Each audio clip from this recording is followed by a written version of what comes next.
Mark, here we are. Another episode of Heart for Excellence. So good to be here. Another episode, another location. It's our first time in the city center area. Yeah, it's great to be here with Tracy Dieterich over at USI. And this is going to be a great podcast. So we started off, Tracy, our podcast with the heart warm-up. And what that simply is something that we're grateful for. We appreciate that we're blessed. And I'll go first so you guys have a chance to think of something. I just came back from California where we got to see our Sailor Sam, Samantha. And she's based in Presidio in Monterey on an Army base, even though she's Navy. And we got to spend 5 full days with her. And it was a real blessing for me and maybe even more so for my wife, you know. So I'm just grateful that we had the opportunity to go see Samantha, and she's serving in the military, our country, and we're just so proud of her. So that's my heart warm-up. What's yours? Sure. I could talk about my brother. So my brother graduated 2 weeks ago from college, but let me just do something different. This morning I met with my fire team. So what we do is we just do these small group accountability groups with men. And it's a new group that I started, and it was just so fantastic to get to know the people at a deeper level, because when you meet them, you only see so much, but then once you get to talk, you find out how much there is below the surface, and it's just fantastic. It really re-energizes me to know that, hey, I got these brothers behind me in a fight, so I'm just so blessed to have an opportunity to start a new group where I can experience that even more and learn from them. Cool. Yeah, so this is Tracy. You talked about being away, and I wake up every day blessed and grateful. I really do. We just got back from 10 days in Spain with my little family, my wife and my little girl who's almost 2. We had just such a fantastic time just to get away from the high stress pressure work a little bit, where we could wake up and be together each morning and have breakfast and travel and see some of the sites. We got to see the Alhambra in Granada, Spain. We were along the southern coast and just had a fantastic time of some rejuvenation and some sunshine and some beach and some good family memories. So very, very grateful. Very fantastic. So a beach and sunshine. Life is like that, isn't it? Mm-hmm. It's nothing but a beach and sunshine. Until it rains. Occasional rain. And then we wake up one day and we go, what happened? Yeah. And I know, Tracy, you've shared that you've been through some stuff. I know Mark and I have as well. But rarely do I shouldn't say that. But yeah, rarely do I meet a guy that I listen to and I go, man, he's on fire. Like, he's really on fire. He really loves Jesus, And when I met you and started getting to talk to you just a little bit at the Toolbox Luncheon, which is a fantastic luncheon, Toolbox, check it out. You'll find it on the web. I was like, it'd be a great conversation. And we spoke to you not too long ago, 3 weeks ago maybe, about doing a podcast here to share a little bit about your life. And I was wondering if you could take us into that. Let's start maybe earlier on when some of the first struggles and brokenness that you experienced. And we'll probably do a second podcast and then elaborate how you got through it. But maybe in this first episode, if you could frame some of the struggles and what were the building blocks that maybe contributed to the problem getting bigger until one day you just got to that surrendering point where you go, Jesus, you take it all. I give up. It's yours. So, yeah, go for it, man. Well, just to give you some background, I always feel like, we were talking earlier, you look at someone's kind of profile or resume or bio, and it's all the good things, right? Your Perfect. job and all the stuff you did, and your other job and your education, but it never has all the failures and mistakes and heartbreaks. And if it was, it'd be a lot longer. It'd be multiple pages, right? If not a whole stack of paper. And so, my life kind of started off into being born into chaos. I don't.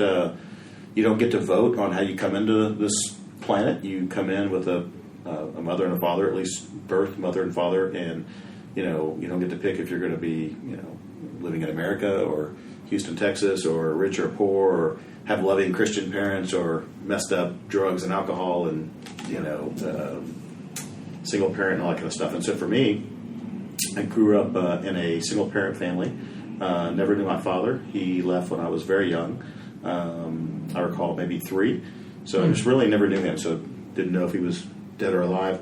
And I don't have any hard feelings anymore towards him. I had so many good things that happened in life. Of course, a lot of bad things that happened. Can I jump in there? I'm hearing so many things I want to jump in on. Yeah. Hard feelings anymore is what you said. Yeah, but I did initially, sure. What did that look like?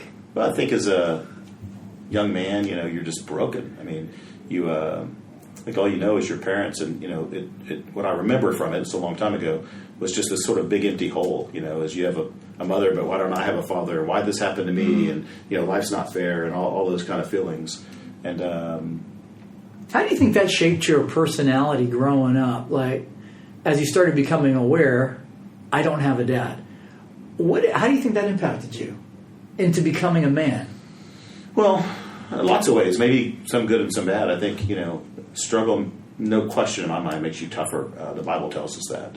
And in fact, as you know, I think most of the time that we grow closer to Jesus is when we're going through a struggle. It's much harder to do it when you're going through everything's great and things are booming. Because we don't need him then. That's right. We need him less, or we feel like we need him less. Correct, sure. yeah. Yeah, in fact, a lot of people would tell you not until they're really just flat out broken do they just fully surrender. And we all struggle with that. Yeah.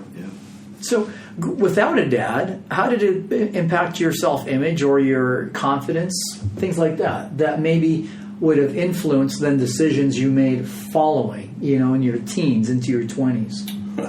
It did. I mean, you're reading my mail. I think, like I said, I felt like there was a void. I think it impacts your self-confidence. You probably try harder because you're wanting to please. And am I good enough? Do I have what it takes? John Elridge. I mean, just what a great book. Do I have what it takes? Wild at Heart was fantastic. Yeah, I've been to his conference. Went back in February, so 4 months ago. And so, before Jesus really came into my life, and that's a whole long, decades of rocky roads, like a lot of people. What really started to help me sort of turn the corner on that was when I was 9. I got introduced to my first really mentor through a program called Big Brothers Big Sisters. Yeah, great program, so right? I met my big brother Kelly. In fact, that's a picture of him right up here. Was it here in Houston? Or? Right here in Houston. Oh, I was matched through Big Brothers Big Sisters in Houston when I was 9 years old. And fortunately, my mother worked at an insurance office. She was an office manager. And one of the guys there, so someone maybe like me, said, hey, I see your son up here, Tracy, who's the oldest male, messing around in the summertime, and I think he could use a male positive influence in his life. And boy, could I, and did I. So we started a friendship that has been on now over 4 decades. Kelly passed away in 2017. But just a huge impact on my life, and so I'm still very involved in the organization. I'm just looking at the pictures. There's the pictures with you at different ages. Yeah, it looks like 5-10 years apart. That's what does the impact look like? Well, because we hear these power words, nowadays in this culture, it's got to be a power word, impact. But what does impact mean to you? How did it personally affect your life? Well, we all know that just the importance of a male, the father in a family, and that's why it's so important for me now, being a father, even though I'm a late father, and having a daughter, just how much joy it brings me. Is just knowing that I can make an impact and break some of that generational sin that now I have some control over. I don't really have any control over it, but, right. But with God, we have some control over it, and being able to actually be present in my daughter's life, and just because I didn't grow up with that, that's okay. We can still change it. But Kelly was the guy that came into my life that you might say loved on me, but he believed in me. He said, if you want to do something, I think you can do it. If you anything you want to do, you can do it, and we'll go figure out how. And he just, was just a person that was paying attention to you and asking questions and caring. My mother was doing the best she could, but she was working 3 jobs, raising 3 kids. We lived in a 1-bedroom, 1-bath apartment, just in poverty. We had 4 people in 3 beds, and sometimes enough to eat, sometimes not. But it was bad. It was rough, and I remember some of those really tough times. So definitely fear of abandonment for sure. No question. I remember being in daycare, and like maybe some kids are, wondering if mom's ever going to come back. Yeah. So that's how life started for me. It's amazing because when we do judge books by the cover. That's our natural go-to, I think, in this culture and society. And we would look at a person like you. we do a lot of cultural things, like he's a white guy, he's a senior VP, he's never had any problems or struggles. None at all. I bet Right? his dad is a president of the company. His whole life's been a beach and sunshine, right? Yeah, And yet when we hear a testimony with no dad and how it impacts our self-esteem or self-confidence, and we're wrestling with identity, which is so core to developing and to be a healthy man, that we can contribute as a man into society. And yet we're hearing your story. That wasn't your case. That's not your story. But yet somebody steps into the picture, Kelly, and he changes to some degree, if not a large degree, the course of your life. Huge degree, yeah. A huge degree. Where you really are. I mean, you've attained a lot, and you've done well with your career in the insurance world with USI. And it's powerful, that relationship between an older man and a younger man. Because whether it's your dad or not, the Bible says older men should be discipling younger men. Yeah. And we lack that. So speaking to that, what are some of the things that you found evolving in your life as you spent time with Kelly that contributed to the way you view the world today?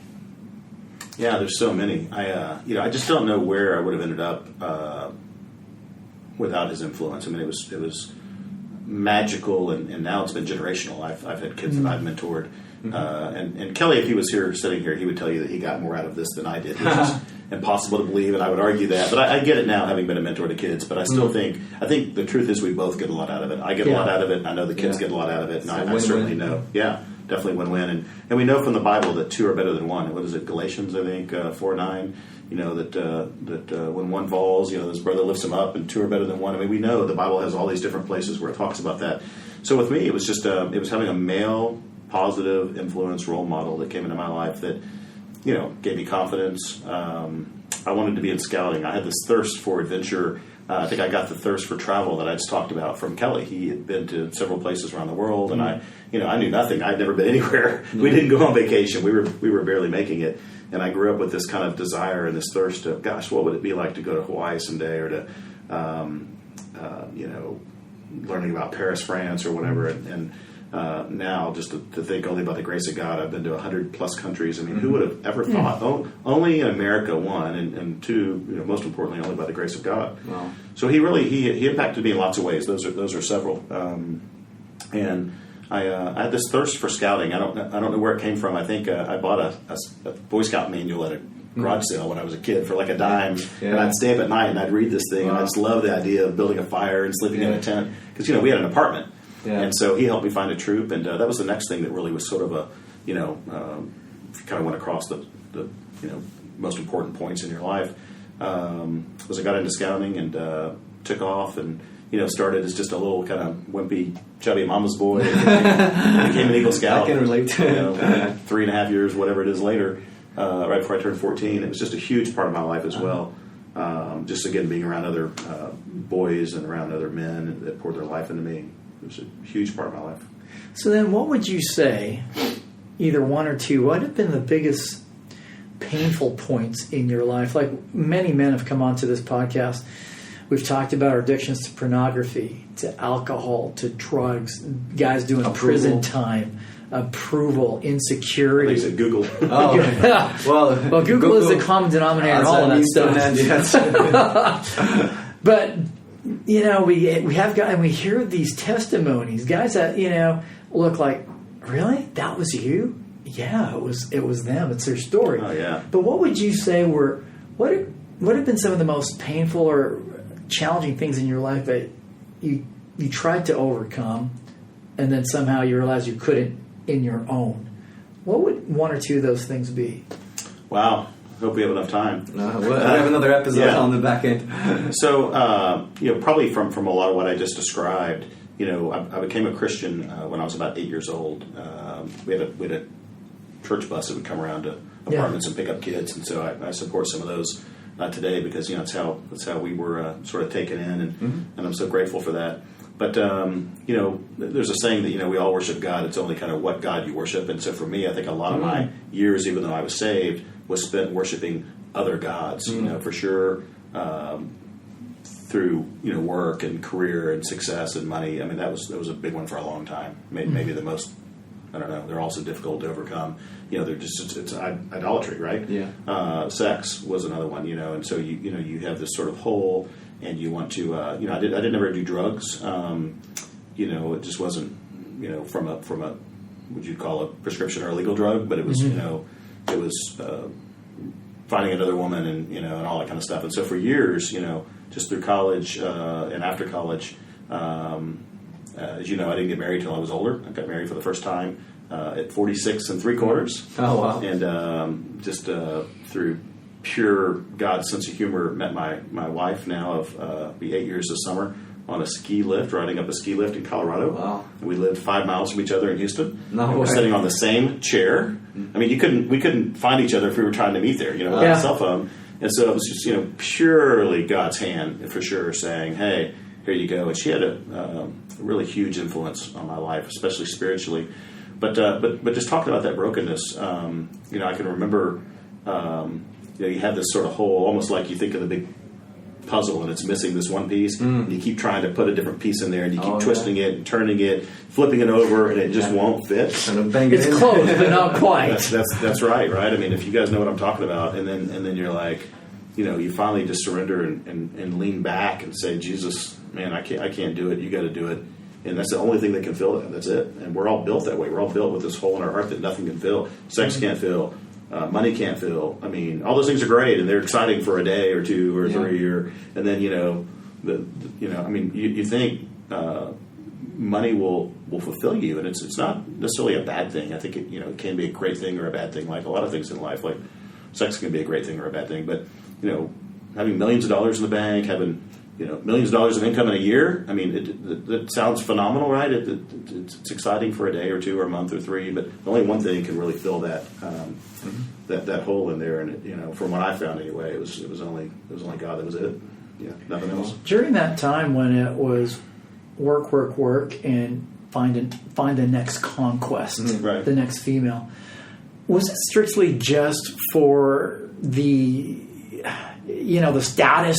I make so much money and I slept with that woman, or was it more of, okay, that stuff's great, but there's something deeper, and I think you alluded to it, that I'm trying to fulfill about myself. I'm trying to complete myself, and I think it's money, and I think it's women, so I must got to chase it longer and harder, but it's still not working. Was it more of that, or was it just simply, hey, it's a lot of fun, I have a lot of money, and there's all these women?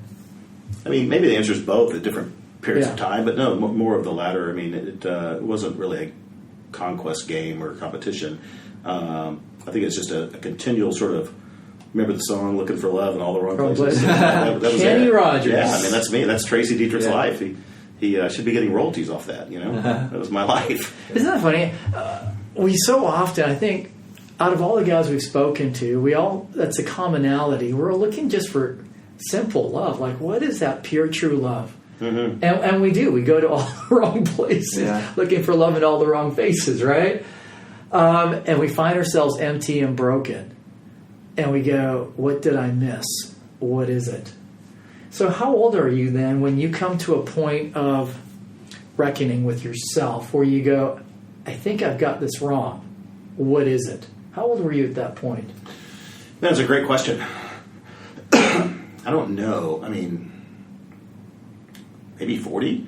At some point I was for sure saying, I'm not sure what I'm doing wrong, but I know that just from history and paths, I mean, this isn't working. And so, the one thing that's common is me. And I don't know that I know the right answer, but I know that what I'm doing is not working. And so at least it kind of helped you broaden your horizons to maybe there's something else that's not working. And, it seems so simple to just say God can fix all that. And that to some degree is that simple, but yet it's a lot deeper than that. And for me, it was such a difficulty to just totally lean back. We call it surrender on Jesus. I heard a really great saying by my friend Dwight Edwards, who said, it's not the problem of believing in Jesus; it's the problem of believing in Jesus only. Yeah. Everybody's like, oh yeah, I believe in Jesus. It's like you wake up, hey, I want you to do this, this, this, and this. Okay, thank you, Lord. Instead of God, whatever you got planned, let's have it. If it's good, if it's bad, if it's you show me how you want to use me today. Thank you for this day, and if it's bad, let's go get after it. Yeah. Make it go fast, so we get through it. So to get the guys that are listening on the same page, when you say not working, what does that mean to you? What do you mean by when you say it wasn't working? Well, I had multiple failed relationships. This is from, slightly before I was 20 to mid 40s. I had 2 broken engagements. So I never got married. I got close a couple times. I was engaged once when I was right out of school. I was 24. And I think just, looking back on it, was just really reaching for something secure. I was coming out of school in debt and with big hopes and dreams and no idea if I could go make any of it all happen, just hope that I could. And that didn't last very long. And then the second time was, dozen years later, maybe. I think I was 32, so maybe not quite a dozen years later. And so, I had a lot of fear of failure. I think men have such a huge fear of failure. I know I did, still do. And, just the emptiness that you wake up with after, having some success is great, and it's there's nothing wrong with hard work. God wants us to work hard. He wants us to do our job well. He wants excellence. That's also clear in His Word. But it's not, someone's going to have a bigger car and a nicer house and a bigger account, and always someone's going to be fatter, someone's going to be skinnier, somebody's going to have a prettier wife, and someone's going to, you're never going to win that game. Yeah. So you just have to give up on that game and say, God, you take it. And for me, fortunately, it really happened almost like that on a ski lift one day. And probably the best thing that ever happened to me was meeting my wife, who's a super awesome, godly woman. And she's not perfect. And even as I say that, she couldn't fulfill me. Nothing will fill that hole but Jesus. So this is a perfect part for us to end this episode and pick up episode number 2 with Mr. Tracy Dieterich. Tracy, thank you so much. And guys, stay tuned and we'll pick this conversation up in the next episode. My pleasure.